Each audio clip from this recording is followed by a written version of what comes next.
High everyone, welcome back to my channel. सगळे कसे आहात? आज सकाळी सकाळी इंद्रजित नसल्यामुळे घरी शीतल दीदीने आंघोळ घातली होती. आमच्या घरात सगळी भांडी अशी पडलेली असतात कारण चिनू सगळं इकडे तिकडे करत असते.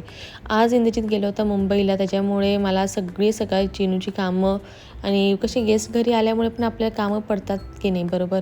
तर पण मला शीतल दीदीने सकाळी सकाळी खूप हेल्प केली. तिनं चिनूला आंघोळ घातली छान, पण ते पण नळाखाली. आणि ती पण एवढी एन्जॉय करते ना पाण्याखाली. नळाखाली जर आंघोळ करायची म्हटलं ना, तिला खूप आनंद होतो. त्यामुळे तिने पण तसंच तिला वागवलं आणि दोघींनी खूप एन्जॉय केला मला असं वाटते. कारण की मला चांगलं वाटतं, मस्त चिनू बाहेर यायचं नावच घेत नव्हती बाथरूममधनं. मग आज सकाळी सकाळी तिची आवरायची तयारी ही मीच केली. कपडे खूप पडली होती चिनूची, कारण की काय होतं, मी एकदमच लॉट लावते कपड्यांचा. सेपरेट कपडे काही धुत नाही मशीनमध्ये. एक 4-5 दिवसाची कपडे झाली की ते कपडे एकत्र करायची आणि मग ते चांगल्या भारी पावडरमध्ये मी तिचे कपडे भिजत घालते आणि मशीनमध्ये लावते. कपडे खूप छान निघतात माझ्या मशीनमध्ये. माझं जे मशीन आहे ते सॅमसंगचं आहे आणि अराऊंड 7 किलोचं आहे. म्हणजे एवढी सगळी कपडे त्याला आरामशीर पुरतात. आणि ही सिनूची सगळी कपडे मी बाहेर काढली होती. म्हटलं मला गावाला पण जायचं होतं म्हणजे नेक्स्ट डेला. आता मी कुठं चालली आहे ते तुम्हाला नेक्स्ट व्लॉगमध्ये कळेलच. त्यामुळे मला सगळं आवरायचं होतं आणि गेस्ट असल्यामुळे कसं आवरणं पटापटा होत पण नाही, सगळं उशीरच होतो. आणि मला तर इतकी आठवण येते आज इंद्रजितची, कारण की आज होती वटपौर्णिमा. वटपौर्णिमामुळे म्हणजे मला त्याला असं म्हणायचं होतं की तू आज घरी थांब, तू आज जाऊ नको कुठे. पण त्याला एवढं इम्पॉर्टंट काम होतं की ऑप्शनच नव्हता. मग माझी रूम जी आहे मी व्यवस्थित आवरून घेतली.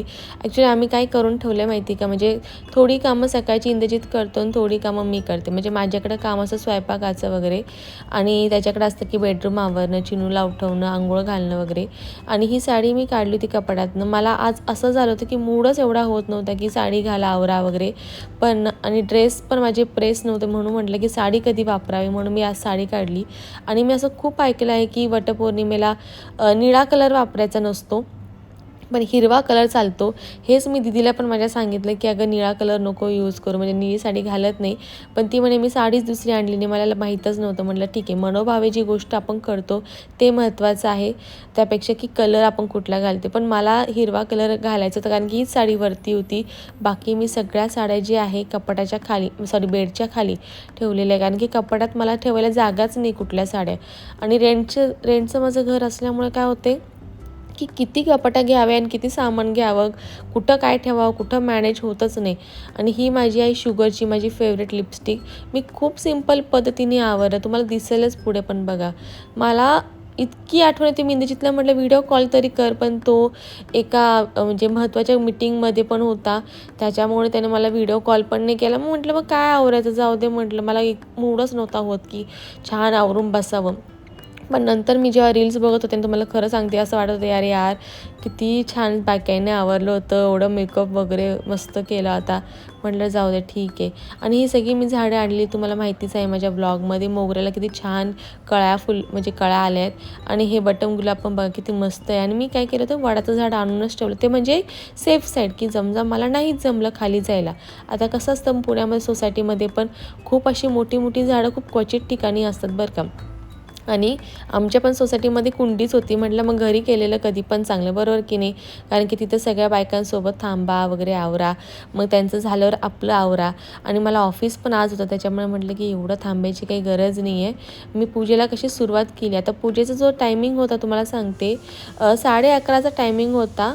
आणि 11:30 ते मला वाटते 12:55 टाईम होता. मला पूजा ही ऑन टाईमच करायची होती, कारण की मला 7 जन्म काय, पुढची सगळी जन्म मला इंद्रजितलाच त्रास द्यायचा आहे. म्हणून मी म्हटलं की नाही, मला ऑन टाईमच पूजा करायची आहे. म्हणून मी कशी आवरलं पण नाही, पटापटा आपलं कसे तरी केसवरती बांधले आणि पूजेला सुरुवात केली. आणि मी त्याला म्हटले तिथलं व्हिडिओ कॉल कर, पण त्याने मला व्हिडिओ कॉल पण तेव्हा पण नाही केला. म्हटलं मग ठीक आहे, जाऊ दे, नंतर बोलूया, जेव्हा आल्यावरच बोलूया. आणि मग आल्यावर मला म्हणत होता बरं का, दाखव ना तू कशी दिसते, तुझी साडी काय घातली वगैरे. म्हटलं काय आता गरज नाही, जेव्हा मी व्हिडिओ कॉल तुला केला तेव्हा तू फ्रीच नव्हता. म्हटलं आता मी तुला काही दाखवणार नाही, पण तरी पण वाटतं त्यांनी माझ्या मोबाईलमध्ये बघितलेच माझे फोटोज वगैरे. पटकन मी रांगोळी वगैरे काढून पूजा करायला सुरुवात केली. पहिले पाणी टाकलं मी वडाच्या झाडाला आणि जेवढं मला माहिती आहे तशी पद्धतीने मी पूजा केली. मला खूप इन डिटेलमध्ये माहीत नाही, फक्त मला एवढं माहिती की वस्त्र वगैरे अर्पण करायचं असतं, गणपतीची आराधना करायची असती, सुपारी ठेवायची असती, सुपारी म्हणजे गणपती असं ठेवायचं असतं. हे मी थोडंफार जे मला माहीत होतं तशाप्रमाणे मी मनोभावे पूजा केली. आणि सोबतच मला जिजू आहे सांगायला होतेच, कारण की जिजूंना या गोष्टीमध्ये भरपूर ज्ञान आहे. त्यांनी मला आरतीचं ताट पण करून दिलं होतं. मी म्हटलं की जी अगरबत्ती आहे ती झाडाला लावण्यापेक्षा साईडला लावावी, कारण की आपल्या फेरी पण मारायचे, त्यामुळे ती मध्ये मध्ये येईल. मस्त छान वस्त्र अर्पण केलं झाडाला. आणि जी हे आपलं आहे पेढा म्हणजे आपण काय द्यावं आता, गोडधोड मी काही घरी असं केलं नव्हतं, फक्त उपवास ठेवला होता. इतकी घरात कोणी नसल्यामुळे, मोठं नसल्यामुळे मला एवढी काही खास आयडिया नव्हती. पण जशी मला म्हणजे मी जसं रील्समध्ये बघत होते किंवा मी यूट्यूबची व्हिडिओ बघितली कशी पूजा करावी, आणि मी तशीच बघा गबाळ्यासारखीच पूजा करत होते. जर मी नक्की इंद्रजित असलं असताना, मी एवढी छान आवरलं असताना for sure me half day पण का टाकायला कमी नसता केला. कारण की मला आजचा दिवस एवढा माझ्यासाठी एवढा महत्त्वाचा होता ना, की मला हाच नवरा पाहिजे असं तर माझं नक्कीच आहे. कारण की इंद्रजितसारखा नवरा भेटणं खूप मुश्किल आहे ह्या जगामध्ये असं मला वाटतं. म्हणजे आपल्या नवऱ्याचं कौतुक आपणच करावं. आणि चिनू पण आलं होतं. जेव्हा माऊ पूजा करत होती, माऊची पूजा स्टार्ट झाली होती, माऊला म्हटलं अगं तिला देऊ नको हे हळदी कुंकू लावायला, पण तरी माऊ तर माऊच आहे, ती काय ऐकणारी मधली नाही. आणि चिनू पण माझं सेम तसंच आहे. तिने पण स्वतःला हळद कुंकू लावून घेतलं चिनूनं, कारण की तिने बघितलं होतं की मम्मा असं करत होती. आणि मग चिनूला पण घेऊन शीतल दीदीने पूजा केली छानपैकी तिची पण. आणि चिनूने बघा किती छान फुलं वाहती आहे, म्हणजे तिला इतकं देवाचं करायला आवडतं ना, खरंच चिनूला खूप आवडतं. आता बघा किती छान पाया पण पडती आहे, सगळं बघती आणि सगळं तशी करायला लागती. लय गोंडस बाळ आहे माझं खरंच. म्हणजे कधी कधी तर अरे बघा इथं पण बघा किती छान ती अशी एकदम छान पाया पडते. मग माऊ म्हणे माझ्या पण पाया पड. हे तर तिचं माहिती का, मी तुम्हाला सांगते कधी शिकली पोरगी मलाच माहीत नाही. आता आम्ही दोघं जणच मोस्टली घरी असतो, पण तिने कधीतरी बघितलं असणार आहे की आम्ही जेव्हा मोठ्यांच्या पाया पडतो हे तिने खूप लहानपणापासून लक्षात ठेवलं. मला तर साधारण वाटतं जेव्हा ती चालायला लागली, ती 13-14 महिन्याची असल्यापासून तिला माहिती आहे की पाया पडायचं असतं. खूप जण म्हणतात की लहान मुलांनी पाया पडू नये, पण मला असं वाटतं की आपल्या ह्याच्यामध्ये धर्मामध्ये हे संस्कार मानले जातात आणि हे खूप चांगले संस्कार आहे की मोठ्यांचा नेहमी आदर रिस्पेक्ट हा केलाच पाहिजे.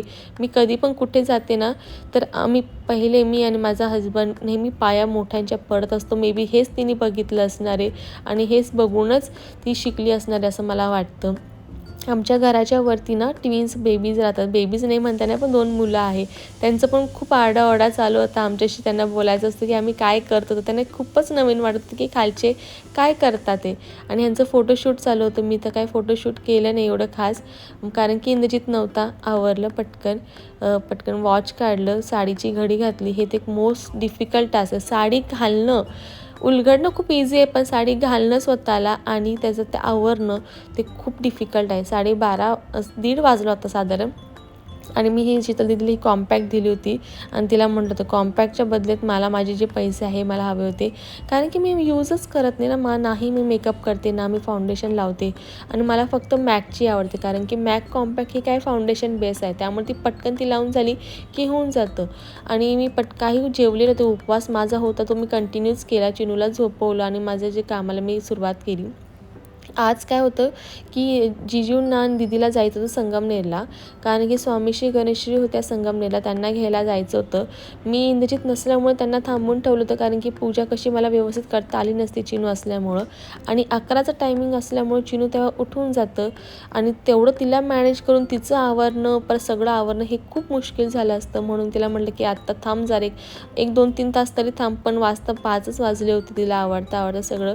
आणि मला खूप वाईट वाटतं जेव्हा पण आमच्या घरातनं पाहुणे जातात ना, मला असं वाटतं यार तुम्ही का चालत, कारण की इतकं घर छान भरल्यासारखं वाटतं, अचानक जायचं असतं. आणि मला नक्की माझ्या शीतल दीदीला पण खूप वाईट वाटतं, कारण दोघींची जी बॉन्डिंग आहे ना अल्टिमेट लेवलची झाली होती. आणि दीदी नेहमी जाताना चिनूला पैसे देते, आणि तिने तुम्हाला खरं सांगते तिने 5-6 हजारचे चिनूला कपडेसुद्धा घेतलेले आहे. एवढं चिनू आमचा लाडका आहे सगळ्यांचं. आणि चिनूने लगेच पैसे घेतले. मी म्हणत होते की तिला पैसे देण्याऐवजी मला द्या ना. मला तर काही घेतलंच नव्हतं तिनं. नाही तर प्रत्येक वेळेस जिजू आहे ना मला पैसे द्यायचे, खरं सांगते. मी बाहेर जाऊन आले ते जरा आयब्रो वगैरे करून तशीच खालच्या खालीच बाहेर जाऊन आले नाईट ड्रेसवर. आणि म्हटलं पोरं काय करताय बघावं. ते दोघं जण मस्त मोबाईल बघत होते. चिनूला पण इंद्रजित बघा मोबाईल कसं बघायला लावतो. मी त्याला किती वेळा सांगितलं अरे मोबाईल देऊ नको. हा आंबा तुम्ही बघताय ना साईडला पडलेला, माझ्या घरी ना रोज एक कावळा आहे, तो तुम्हाला सांगते. आणि त्या कावळ्याने सुद्धा माझाच आंबा उचलून त्याने असं खाऊन टाकला होता. मला कळतच नाही हा कावळा येतो कसं काय, रोज माझ्या घरी येतो, रोज त्या चिनूला बोलवत असतो. आणि चिनूचं इथं फोन कॉल सुरू होते, ती बिझी असते हो माझी चिनू. आणि संध्याकाळचा स्वयंपाक म्हणजे म्हटलं जरा आज चकुल्या कराव्या, कारण की वटपौर्णिमा होती. तुम्ही आता म्हणत की प्रत्येक वेळेस चकुल्या करत असते, पण मला इंद्रजितला खूप आवडतात, त्याने खास फरमाईश केली तर चकुल्या कराव्या. नंतर लॉग इन केलं, आवरलं. आणि कपडेच जरा वाळले नव्हते म्हणून मी कपडे वाळायला टाकले. ते 1 वाजला रात्री. चिनू बघा अजूनही माझं झोपलेलं नव्हतं. तिचं मला काय करावं कळेना. म्हणजे सकाळी उठायचं असं, स्वयंपाक आवरायचा असतो, पण ही पोरगी माझी झोपतच नाही. चला भेटूया आपण पुढच्या व्लॉगमध्ये. व्लॉग आवडला तर मला नक्की सांगा. Till then bye.